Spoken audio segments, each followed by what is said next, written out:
गजब का स्वाद।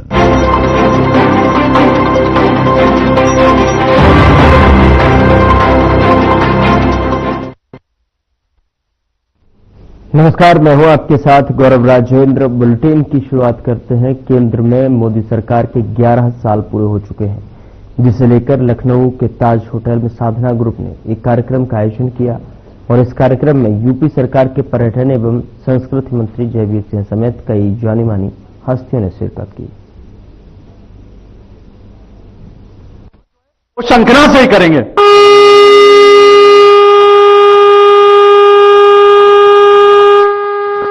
धन्यवाद। अब मैं चाहूंगा हमारे आदरणीय मंत्री जी कृपया मंच पे आए और हम उनसे सेशन की शुरुआत करें, क्योंकि बहुत कम ही अवसर मिलता है हमें जब आदरणीय मंत्री जी ने जो 11 वर्षों में खास तौर से जो काम हुए हैं और जो इन्होंने अपने मंत्रालय में काम किए उसके बारे में आपको अवगत कराएंगे।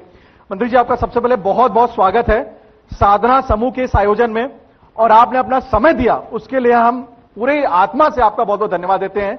और हम चाहेंगे कि कार्यक्रम की शुरुआत करें। 11 सालों के लिए कि में जो काम हुए हैं उसके बारे में हमारे दर्शकों से प्लीज बताएं।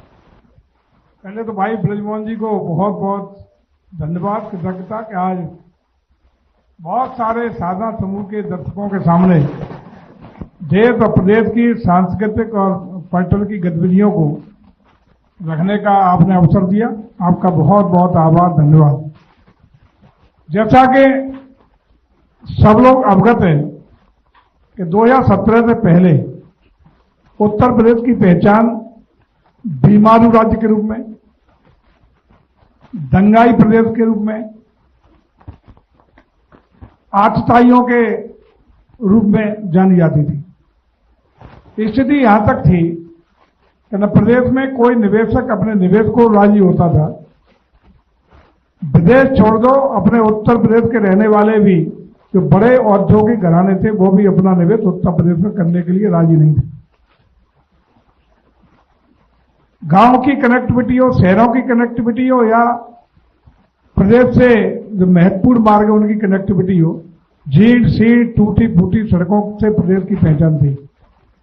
बिजली में आपूर्ति में माना जाता था कि कब बिजली आई ये महत्वपूर्ण था, जाने का कोई समय नहीं। बिजली जाती ही थी, थोड़ी बहुत बिजली की उपलब्धता थी। जो पीड़ता था वही जेल जाता था, अपराधी थाने चलाने का काम करता थे। बल्कि सरकार के गिने चुने हर जिले में एक सुपर सीएम बना रखे थे जो पूरी सारी पावर वहां के प्रशासन की एक्सरसाइज करते थे। उन्हीं के इशारों पर उत्पीड़ित होने वाले व्यक्ति के साथ अन्याय होता था। सर, सबसे पहले तो आपका बहुत बहुत धन्यवाद। आज सौभाग्य है हमारे लखनऊ में आज आप मौजूद हैं। बात हो रही है सर आदरणीय प्रधानमंत्री श्री नरेंद्र मोदी जी के तीसरे कार्यकाल के पहले वर्ष की और 11 वर्षों के कार्यकाल की केंद्र सरकार में और पूरे देश में। सर, क्या कहना चाहेंगे सर आप? देखिए, मेरा अभी कुछ दिन पहले दैनिक जागरण और हिंदुस्तान अखबार में इस पे लेख भी मैंने लिखा था कि पिछले 11 साल में देश को जो एक करिश्माई, एक निर्णय लेने वाला, कठिन निर्णय लेके और उसको इम्प्लीमेंट करने वाला, और जो पूरी दुनिया में देश को एक आर्थिक सामरिक ताकत बनाने की जो सोच रखने वाला हमारा जो नेतृत्व है माननीय प्रधानमंत्री नरेंद्र मोदी जी के रूप में, वो एक अद्भुत है। और जो एक निष्क्रिय प्रशासन था, जो एक निष्क्रिय प्रशासन था 11 वर्ष पहले, उसको उन्होंने पूरी उसी मशीन को, देखिए ये कोई उन्होंने मशीन नहीं बदली, सिर्फ जो उनकी एक टीम थी वो चेहरे बदले, इंस्टीट्यूशन वही रहे, संस्थाएं वही रहीं। उन्हीं संस्थाओं से उन्होंने एक नेतृत्व दिखाकर, एक निर्णय लेने की क्षमता दिखाकर आज इतना बड़ा परिवर्तन किया है। मैं आपको ये बताऊं, मैं अभी इंग्लैंड की कैम्ब्रिज यूनिवर्सिटी में इसी विषय पे बोलने के लिए गया था, तो वहां भी मैंने लोगों को बताया कि आज देखिए 2014 से पहले 2014 में हमारी जो अर्थव्यवस्था थी वो दुनिया की 10वीं 11वीं अर्थव्यवस्था थी, और आज हम चौथी अर्थव्यवस्था से तीसरी अर्थव्यवस्था बनने जा रहे हैं, चौथी हो गई, तीसरी बनने जा रहे हैं। बहुत बड़ा परिवर्तन है। हमारे साथ एक और गेस्ट हमारे सेशन में मौजूद हैं, आचार्य विजय वर्मा जी हैं। 11 साल बेमिसाल हमने आज का प्रोग्राम का कंसेप्ट रखा है। 2014 में देश के प्रधानमंत्री आदरणीय श्री नरेंद्र मोदी जी ने उन्होंने पदभार ग्रहण किया और उनके तीसरे कार्यकाल का पहला साल 9 जून को समाप्त हो जाता है। क्या लगता है आपको कि आदरणीय प्रधानमंत्री मोदी जी के लिए आने वाला समय कैसा है और वही हमारे देश के ऐसे प्रधानमंत्री क्यों बने या कैसे बन पाए? मोदी जी के बारे में मेरे पास बहुत सारी चीजें हैं कहने के लिए और इसके लिए तो एक पूरा एपिसोड हमको बनाना पड़ेगा। लेकिन हमको जब उनकी कुंडली का हमने एनालिसिस किया था सबसे पहले, तो हमको एक ही चीज समझ में आई थी कि ये आदमी को देश के प्रधानमंत्री बनना है और देश को बदलने के लिए इससे ज्यादा सशक्त आदमी कोई नहीं हो सकता। एक तो उनके निर्णय लेने की क्षमता, कुंडली उनकी जो देखी तो कुंडली को देख के मैं बहुत प्रभावित हुआ और ईश्वर उन्हें अच्छा स्वास्थ्य लाभ दे। और अभी हमको लगता है कि बहुत कुछ ऐसी चीजें हैं जो 11 साल में पूरी नहीं हुई हैं, अभी बहुत बाकी है। और ऐसा मेरे को लगता है कि 47 से लेकर और अभी तक जितनी भी चीजें थीं वो सिर्फ 11 साल के अगर हम देखें तो बहुत सी चीजें इतनी तेजी से, इतनी रफ्तार के साथ कई मुद्दों पे डिसीजन लिए गए। मेरा सौभाग्य है कि आपके चैनल के माध्यम से हम खुल के कह पा रहे हैं। मोदी जी की जो कुंडली है वो वृश्चिक लग्न की है और लग्न में मंगल और चंद्रमा दोनों बैठे हुए हैं और मंगल उनका शनि के नक्षत्र में होने की वजह से जैसे ही 2011 के आसपास से चंद्रमा की महादशा उनकी शुरू हुई तो वैसे ही हमको ये समझ में आ गया था कि कोई जमीन से जुड़ा हुआ आदमी जो एक जमीन में एक एक जगह का घूमा फिरा, लोगों की जरूरतों को समझने वाला, एक दूसरे की मंशा को समझने वाला, घर परिवार सब कुछ छोड़ के विचरण करने वाला आदमी, जगह जगह पे रहना, हर शहर में रहना, और मतलब इस तरह का आदमी ही देश को आगे लेके जा सकता है। मेरे को लगता है कि जो राजा की तरह के रहता हो तो वो तो राजा है ही है, लेकिन प्रजा बन के जो काम करने वाला हो वो समझ सकता है कि प्रजा की जरूरतें क्या हैं, तो वो मोदी जी का व्यक्तित्व है। और सर सबसे पहले तो आपको बहुत बधाई कि आपने अभी निदेशक सूचना का पदभार ग्रहण किया है। Thank you. ये विभाग सीधे मुख्यमंत्री योगी आदित्यनाथ जी को सीधे रिपोर्ट करता है और मुख्यमंत्री योगी आदित्यनाथ जी की जो छवि है वो 2017 से 19 में अलग हुई, 19 से 22 में अलग हुई और अब 2025 में वो बहुत टॉप लेवल पे जा चुकी है। तो ऐसे पदभार को ग्रहण करके क्या कहना चाहेंगे आप सर? और बात 11 साल बेमिसाल की भी हो रही है और 8 साल जो आदरणीय मुख्यमंत्री जी भी उसमें एक बड़े डिब्बे के रूप में शामिल हैं, तो क्या कहना चाहेंगे सर आप इस बारे में?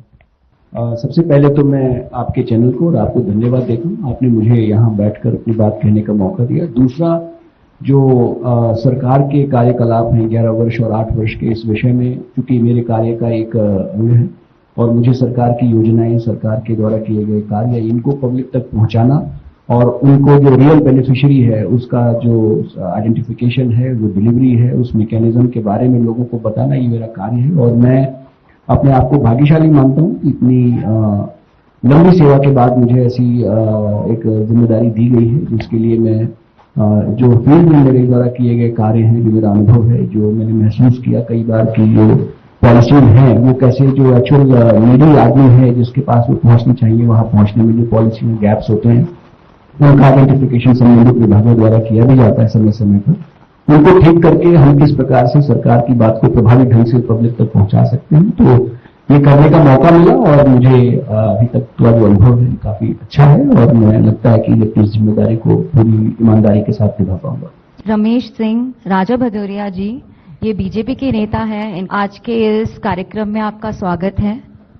आज हम 11 साल विकास के मना रहे हैं। ये बहुत बड़ा पर्व है हमारे भारत के लिए, क्योंकि इन 11 सालों में हमने ऐसी ऐतिहासिक डेवलपमेंट्स देखी है जो हम कहीं ना कहीं जिसका इंतजार कर रहे थे। और आज की तारीख में बीजेपी एक ऐसा बड़ा पार्टी बन के उभर के आया है जिसने अपना कहीं ना कहीं एक डंका बजाया है। तो आज मैं आपका स्वागत करना चाहूंगी। जी बहुत बहुत धन्यवाद। और मैं साधना न्यूज और साधना चैनल को बहुत बहुत धन्यवाद और बधाई देता हूं इस कार्यक्रम को करने के लिए। और भाजपा कि जो बात आप कर रही हैं कि लोगों तक पहुंचने की बात, तो भाजपा अंत्योदय की सोच के साथ ही शुरू हुई थी और उसी पर लगातार कार्य कर रही है। और हमारे नेता मोदी जी वो चूंकि बहुत नीचे से जुड़ के रहे हैं हमेशा से, कोई बहुत बड़े उससे संस्थान से कहीं आए नहीं है वो, और जनता को जोड़ के चलना उनकी हॉबी है, उनकी आदत है। तो वो एक एक दर्द और एक एक चीज को पहचानते हैं। तो जो जिस चीज को फील किया है या जिस चीज से गुजरा है, वो सबसे अच्छा उस चीज का इलाज कर सकता है या उसके लिए सोच सकता है। अगर हम जनता के परेशानियों की बात करें तो जैसे ओडीएफ लेके हम लोग चल रहे थे, आज सरकार में गांव में घर घर शौचालय जो हम लेके आए, सरकार मोदी जी की बहुत बड़ी सोच थी, जो एक सामान्य जनता की जो दिक्कतें थी इस महिलाओं की, उसको लेके आगे बढ़े और आज गांव गांव तक उस चीज को पहुंचाया। आम जनमानस की समस्या थी वो, बहु बेटियों की समस्या थी वो। हम गांव से जुड़े हैं, क्योंकि हम जानते थे कि अगर सूर्योदय हो गया उसके बाद अगर तबीयत खराब भी है तो कितनी समस्याओं को झेलना पड़ता था। आज उन समस्याओं से लोग नहीं जा पा रहे हैं। और आज हमारे साथ बैठे हैं अमित पाठक जी। ये मेदांता हॉस्पिटल के एडमिनिस्ट्रेशन को पूरी तरह से देखते हैं और इनसे बढ़िया गेस्ट हमारे साथ आज नहीं हो सकता, जो विकास मेडिकल, स्पेशली मेडिकल में जो विकास हो रहा है उसके बारे में बात कर सके। इससे पहले कि मैं उनसे कुछ सवालात करूं, मैं चाहती हूं कि वो अपने बारे में कुछ बताएं। नमस्कार, साधना चैनल को बहुत बहुत धन्यवाद मेरी तरफ से, ब्रजमोहन जी को और आपको। मैं एक एविएशन इंडस्ट्री से मैं आता था पहले। जेड एयरवेज में मैंने 21 साल काम किया और वहां पर मैं स्टेशन को हेड करता था लखनऊ को, और जेड एयरवेज को भी मैंने स्टार्ट किया लखनऊ में। वहां पर डॉक्टर त्रेहन से ये प्रेरणा मिली कि मैं हेल्थ इंडस्ट्री ज्वाइन करूं, और वहां से फिर मैं मेदांता लखनऊ को ज्वाइन किया। अभी 8 साल हो गए हैं, और जैसे ही हमने ज्वाइन किया था 17 में, आई थिंक 19 में हम लोग एक भारी समस्या जो कोविड थी उसमें फंस गए थे हम लोग, और उसको somehow we have manage well. मैं उस कोविड पीरियड का इंचार्ज था, एडमिशन इंचार्ज था, तो उसको मैंने, उस कोविड पीरियड को मैंने जिया है, और मैं जानता हूं उस त्रासदी को हम लोगों ने किस तरीके से सामना किया, और आज हम लोग बेटर स्थिति में खड़े हुए हैं। और अभी जो वेदांता में जो पार्ट है मेरा, मैं जहां पर एक हम लोगों ने एक कोड एक्स बनाया हुआ है वेदांता में। जो कोड एक्स होता है कि जब पेशेंट का अटेंडेंट या पेशेंट कहीं से भी जब उसको कोई प्रॉब्लम होती है, कोई कम्युनिकेशन गैप्स होते हैं, उनको वो ढूंढने में कोशिश करता है कि किसी से बात हो जाए हमारी, क्योंकि डॉक्टर तो अपना टेक्निकल चीज बता रहा है कि मरीज की हालत ऐसी है वैसी है, बट उसको जो फिल इन द ब्लैंक्स होते हैं, जो वेदांता में या किसी भी हॉस्पिटल में होना चाहिए मैं कहता हूं, तो वो एक पॉइंट ऑफ कॉन्टेक्ट है। वो है मेरा एक छोटा सा ऑफिस है जहां पर एवरीबडी इज वेलकम्ड। वहां पर मैं हर चीज उनको ब्रीफ करता हूं, मेडिकली नॉन मेडिकली जो भी मदद होती है मैं करता हूं। I think that gives a real impact in the market की वेदांता इज डूइंग गुड। सो मुझे लगता है हर हॉस्पिटल में, चाहे वो गवर्नमेंट हॉस्पिटल हो चाहे प्राइवेट हॉस्पिटल हो, एक पॉइंट ऑफ कांटेक्ट होना चाहिए, एक रिसीविंग डेस्क होनी चाहिए, जहां पर जब भी मरीज आता है और जब मरीज जाता है, दोनों जगह पर उनको सही तरीके से वो touch point has to be well managed. Gaur Prakash ji, आप 11 साल बेमिसाल के ऊपर आपकी मैं चाहूंगा राय, और कृपया संक्षिप्त में आप अपनी बात को रखें please. Respected ma'am, respected elders, respected people from the government, it's an honor that we are seeing an India which starts leading from the front. From strategic restraints to strategic retaliation is today's mantra. I think this is unheard. सुनने को नहीं मिला कि आज की तारीख में the world diaspora is with us. From Operation Balakot to Operation Sindoor, salute to the armed forces, salute to the leadership of our country that today we feel secured. This is a big change. From, I repeat again, from strategic restraints to strategic retaliation is the mantra of New India. Article 370, impossible, we did it. You see the direct transfers today to the underprivileged, bridging the divide of the rural India to the urban world, phenomenal. the direct transfer schemes have been outstanding. I think the world is looking at us to understand what are these transfers all about. From Jan Dhan Yojana to Ujjwala Yojana, you name it, to Jal Yojana, Aadhaar linking to 1.3 billion people. It's phenomenal. Your Ayushman cards, 5 lakh का आपको free मुफ्त इलाज मिल रहा है. कहां सुनने को मिलता है ये सब चीजें इतने वास्ट पॉपुलेशन में. And today from 2014 where we were the 11th largest economy, we have reached to 4th largest economy, surpassing Japan. That's achievement. हमारे साथ ओमकार शंकरधर जी मौजूद हैं. ये एक बहुत ही धार्मिक आदमी हैं. आज आप हमारे साथ बैठे हैं तो मैं सबसे पहले इसी के बारे में आपसे बात करना चाहूंगी. अयोध्या में जो इतना बड़ा हमारी सरकार ने एक इतना बड़ा अचीवमेंट लिया, इस पे आपका क्या दृष्टिकोण रहा? नमस्कार मैडम, मैं ब्रजमोहन जी और आप तनुश्री जी का बहुत बहुत स्वागत, धन्यवाद आप लोगों को कि मुझे आपने इस चैनल में आमंत्रित किया. मोदी जी के बारे में तो बस यही है कि 11 साल बेमिसाल, आपने नाम भी उनको ऐसा दे दिया. तो मैं यही कहना चाहूंगा कि मोदी जी, जैसे पहले कहा जाता था कि भारत सोने की चिड़िया, अभी भी मैं सुन रहा था तो भी यही चिड़िया कहा गया. तो पहले चिड़िया था, तो चिड़िया जब तक था तब तक खूब लूटा लोगों ने, खूब लूटा अंग्रेजों ने, खूब लूटा, सबने खूब लूटा, जो क्योंकि सोने की चिड़िया थी वो. अब मोदी जी ने इसको बना दिया सोने का शेर.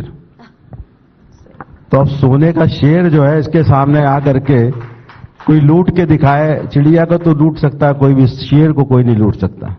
तो शेर के सामने आने के लिए शेर ही बनना पड़ेगा. तो शेर ऐसा कोई है नहीं जो मोदी जी के सामने टिक सके. और मोदी जी शेर ही नहीं है, वो बबर शेर है इस समय. तो उन्होंने जो करा है, और राम मंदिर की बात है, तो हमारा राम मंदिर का ये जो 500 साल बाद हमारे रामलला विराजमान हुए, तो इसके लिए एक ही बात मैं कहूंगा कि पहले रामलला टाट में थे और मोदी जी ने इनको ठाठ में कर दिया है. तो शक्तिपीठ सर्किट हमारे यहां है. विंध्यवासिनी धाम का बहुत ही अच्छी तरीके से पूरा संवरण किया गया है, विकास किया गया है, और अब जितने भी श्रद्धालु वहां जाते हैं वो उसका अनुभव प्राप्त कर रहे हैं. अब हम लोग जो है ललिता देवी जो शक्तिपीठ है, देवी पाटन शक्तिपीठ है, शाकुंभरी शक्तिपीठ है, इस तरीके के अन्य शक्तिपीठों का भी विकास पर्यटन की दृष्टि से कर रहे हैं. वहां पे पर्यटकों के लिए सुविधाएं स्थापित कर रहे हैं. तो ये जो 11 वर्षों में जो कार्य हुए हैं, ऐसा प्रतीत होता है कि इससे पूर्व ये सारे स्थल उपेक्षित से थे. पर्यटकों की आवाजाही की दृष्टि से अगर देखें तो बहुत कम लोग यहां आते थे. 2017 से लेकर के अब तक के जो पर्यटकों की आमद में वृद्धि हुई है वह अप्रत्याशित है. जो उम्मीद भी नहीं कर सकते थे, इतने पर्यटक आने लगे.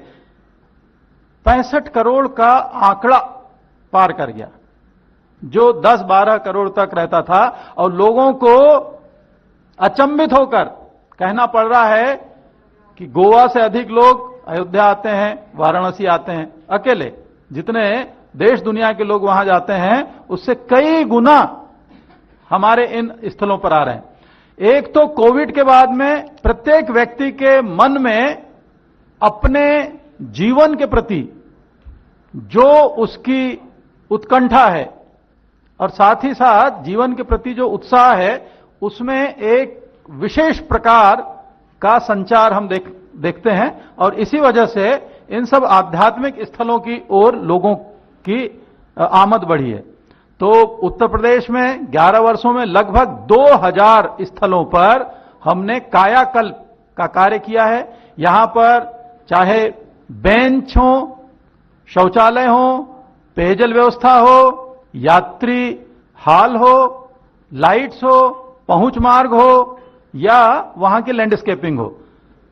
दिशा सूचक हैं, वहां पर लाइट्स के साथ ही साथ जो बहुत सारे संकेतक हैं, वो सब कुछ प्रस्तुत किया गया है। और आपका स्वागत करते हुए मुझे बहुत गर्व महसूस हो रहा है। धन्यवाद। लखनऊ में लगातार दूसरी बार एक महिला मेयर बनी है और आपको सोशल मीडिया में इतना एक्टिव देख के मैं बहुत गर्व फील कर रही हूँ, क्योंकि मैं कल भी देख रही थी कि आप ऑन फील्ड थी और आप आंध्र प्रदेश से आए हुए लोगों को उनके साथ पूरा दिन रही हैं। और सबसे बढ़िया चीज़ मुझे ये लगी कि आप जन नागरिक को बोल रहे थे कि मैं नहीं आ पाई आपके भंडारे के लिए। मुझे इतना अच्छा लगा कि आप लोकल लोगों के साथ इतना जुड़ी हुई हैं। हर किसी को हर स्टेज पे पता है कि मेयर मैम सबके लिए क्या कर रही हैं। तो धन्यवाद।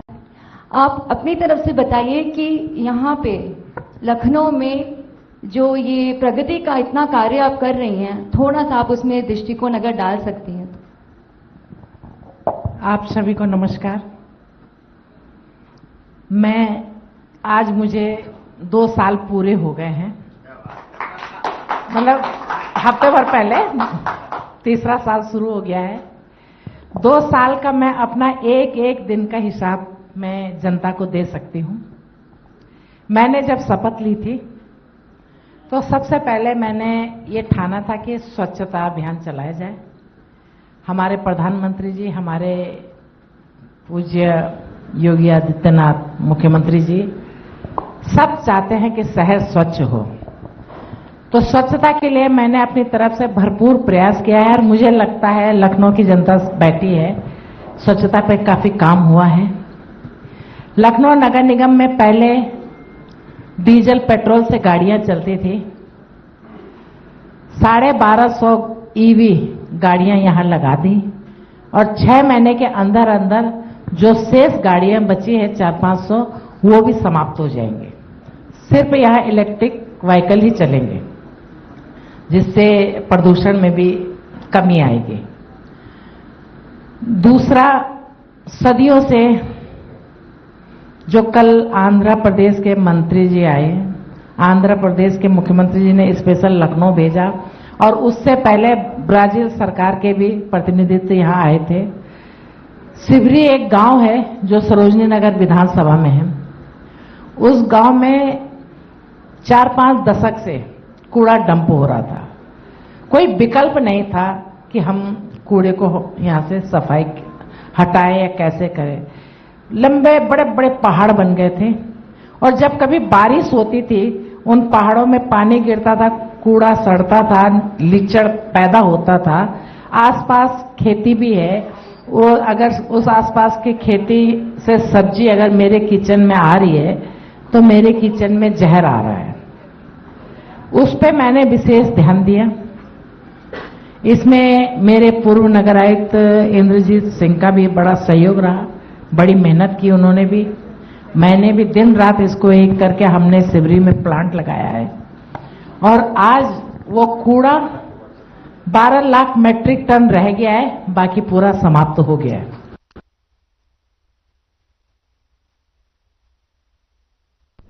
बुलेटिन में मेरे साथ इतना ही, पर अब वक्त हो चला है डॉक्टर राकेश गुप्ता के साथ खास कार्यक्रम प्लस माइनस का।